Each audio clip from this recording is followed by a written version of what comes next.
Some of my friends have asked me, Laura, what is the biggest sign that I might be in a narcissistic relationship?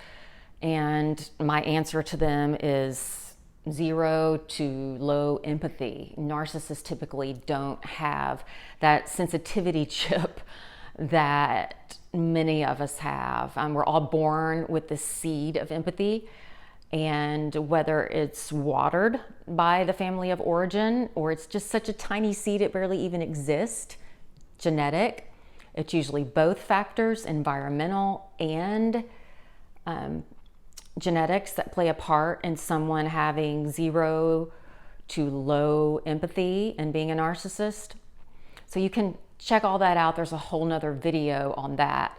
However, that's what a lack of empathy is. So what is empathy? Empathy is the ability to understand and identify with someone's feelings. Studies have shown that narcissists can recognize feelings, but don't want to or are not capable of understanding and identifying with someone's feelings. That's why they can be harsh, cruel, vindictive, passive-aggressive, and sinister. There it is, right there. So let's talk about the signs that someone has no or low empathy. There are 13 of them. Number one, they're quick to criticize. Have you ever been around people like that where somebody they don't even know comes in the room and they just rip them apart and you're listening going, this is the most uncomfortable conversation I've been in a long time. They don't feel connected to others or their pain that they're going through. They might say something like, why don't they just suck it up? Good grief. Their mantra is, keep it moving. If it's not serving me, I'm moving on. Number two, people with lack of empathy have difficulty reading others' body language. Have you ever been around someone who, I don't know, let's say the Superman or Superwoman pose, their hands are on their hips. You're like, whoa, they're in charge today. Or someone who's kind of meek and mild and maybe their head's down and they look sad. People with zero to low empathy, narcissists, aren't able to recognize that. They're like, whatever, if they're not meeting my needs, yeah, I don't care. I don't care that they look like they're on the verge of tears. I'm going to tell them what I need to tell them, boss them around, do whatever I need to do, and get out of here. Narcissists and others with low empathy can't read body language. Number three, the only opinion that matters to them is their own. Your opinion is stupid, mine's stupid. Everyone else's is stupid. Their opinion is always 100% right. The only time they will agree with you is if you 100% agree with them. Kind of makes you feel, if I may say, like a dumbass. They're like, oh my gosh, you're going to say that again? You don't know what you're talking about. You're like, this has been my job for 20 years? Number four, they refuse to apologize. They won't say they're sorry. And if they do, it's not a healthy apology. It's, I'm sorry, but you push my buttons. Or something like, I'm sorry, but you're just an idiot. And when you say things, I get really mad. That's been known to come out of narcissists' mouths.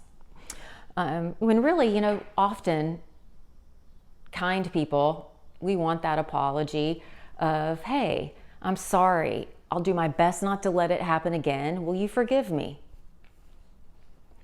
Number five. Oh my gosh, I heard this so much growing up.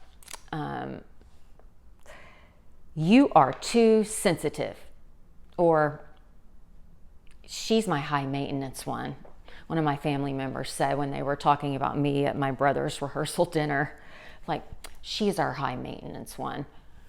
I wasn't high maintenance physically. I was high maintenance emotionally because I was fighting back against narcissism the whole time and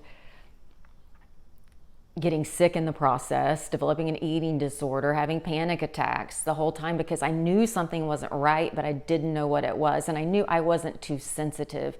I just wanted love and to be approved of. You know how it is if you've been in a family with a narcissist at the helm. It's not easy. And often these narcissists, besides saying you're too sensitive, will say, can you just calm down? Good grief. Ugh, you're driving me crazy. So number 6, people without empathy can't keep friends. Because really, think about it. Who wants to be around someone who can't empathize with you or listen to you, or even if they don't quite understand what you've been through? Like many of us who've been through narcissistic abuse, people are like, why don't you just leave? You're like, it's so much more difficult than that. But when you do leave, by the way, it's like this whole new world opens up and it's amazing, but it takes a lot of courage and people don't understand that. Why don't you just leave? Narcissists can't keep friends because they're so harsh and mean, and they're lucky they've had people like you in their lives, like me in their lives, and that we stuck around for when we, however long we did. No one likes to be around narcissists unless, they're really, really charming and that overt, malignant kind that are just like, hey, what's going on? You're the best. Then they get in the car and on the way home, they're like, that guy's the biggest idiot I've ever met. He's such a jerk, blah, blah, blah, blah. It's such a two-faced Jekyll and Hyde thing. Number 7, they are insecure. If someone doesn't like them, they're like, I don't know why, because you're the one who's wrong. It's all about me. I'm amazing. But really deep down, they're insecure and they can't understand why anyone wouldn't love them. What, deep down, they're like, what do I need to do to get my power back? So that's when they, up the ante and start doing more things, however their modus operandi is, whether they're a covert narcissist or overt, they amp up the level of what they're doing.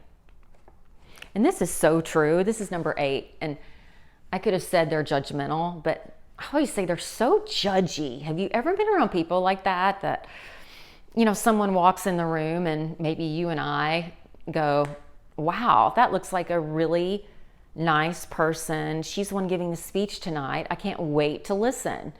Or here comes my boss. He looks nice tonight. He's a good dude. They don't do that. They're like, why is your boss dressed like that? Oh my gosh, those shoes. He needs a lesson in dressing himself. I could run this company. A narcissist once told my good friend that owns a restaurant, he's a manager of several burger restaurants. And this narcissist said, Wyatt, you need to let me back there in the kitchen. I would straighten this restaurant right up. His restaurant is profitable. His restaurant is where people go to have great meals and hang out, and it's inexpensive. I just went, oh, Wyatt, I'm so sorry, because it was someone I knew. So anyway, they're very, very judgy. And then the people that they're talking about are exiled, of course, because they don't measure up to their standards. Now, number 9, narcissists take no responsibility. It's all your fault, my fault, their fault, his fault, her fault, because they're perfect. So when you see someone who truly caused something to happen, and it's usually something bad or uncomfortable, and they go, that wasn't me, or they begin to play the victim and they flip the script and they go, well, I wouldn't have said that if you hadn't said 3 weeks ago that my driving was bad. And you're like, what?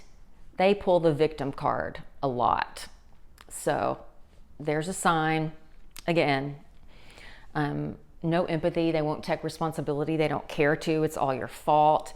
And they'll play the victim and have everyone dropping what they're doing to be on their side. It's ridiculous, isn't it? Number 10, they have tunnel vision.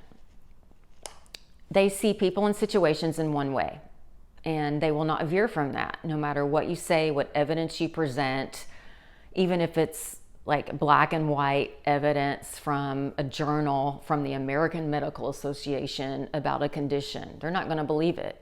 It's a peer-reviewed journal by 30 doctors. they're not going to believe it. No, their way is the right way, no matter what, even if it's a field that is so far out of their realm or something that they're supposed to do. For example, maybe they have never had children and a narcissist is telling you how to raise your child. You're like, wait a minute, you really don't know what it's like to raise a child from birth. It's difficult, it's rewarding, it's all of the things on that spectrum from hard to absolutely wonderful. And you're going to tell me how to raise a child? You don't even have a dog or a cat, dude. I mean, come on. Emotional situations drive them crazy. That's number 11. Have you ever noticed that narcissists can't stand emotion? And they'll dismiss it, or they'll tell you your emotions don't matter and they're stupid. They don't have the energy or the capability to understand or deal with those emotions. They don't want to. It takes too much. They often tell the offenders, oh my gosh, and women hate this phrase, don't we, girls? Calm down. Please. You hadn't seen me uncalm. Wait. Number 12. They can't be happy for you or anyone else. There's so much jealousy and anger there. It's not about you. It's always about them. And they're not going to be happy for you because they think they're entitled to whatever award or whatever you're celebrating at the time. They're not going to acknowledge it. And finally, this is one I wanted to end with because it just is like the icing on the cake. They have an aversion to grieving with others. You're like, what do you mean, Laura? When I was with a narcissist for many, many years, and my son was about 3.5 months old. It was in March one year, and he was a baby and he had colic. He screamed his head off. Oh my gosh. My grandmother died. My maternal grandmother. She was born in June, and her nickname was Junebug because she was just short and just so cute, like a little ladybug. She loved ladybugs, so we called her Junebug. And I was very close to her because I was the first grandchild. She had 5 grandchildren, and I was the first one. And I was distraught. I was grieving so hard. I was crying, and I had all those postpartum hormones going on. And I remember going to the man I was with. I'm like, listen, we've got to drive to Shreveport. My grandmother died. The funeral is Saturday. This was like a Thursday. And he looked at me and he goes, I don't do funerals. Oh, okay. Funerals are a part of life, especially when you're like married to someone and someone in their family passes. I didn't say that because I was scared of him. But like, who doesn't do funerals? Sure, don't go to a funeral of someone you don't know, but you knew her. You knew how much she meant to me. Get in the car and drive with me 2.5 hours with a screaming child to go to a funeral. It's what we do. So anyway, I hope that it explains more about a lack of empathy and what it looks like, especially when it comes to toxic people. Anyway, remember that you are worthy, you are loved, and you are enough. Sorry that video was so long to explain those points, but I thought they were important. I'll see you soon.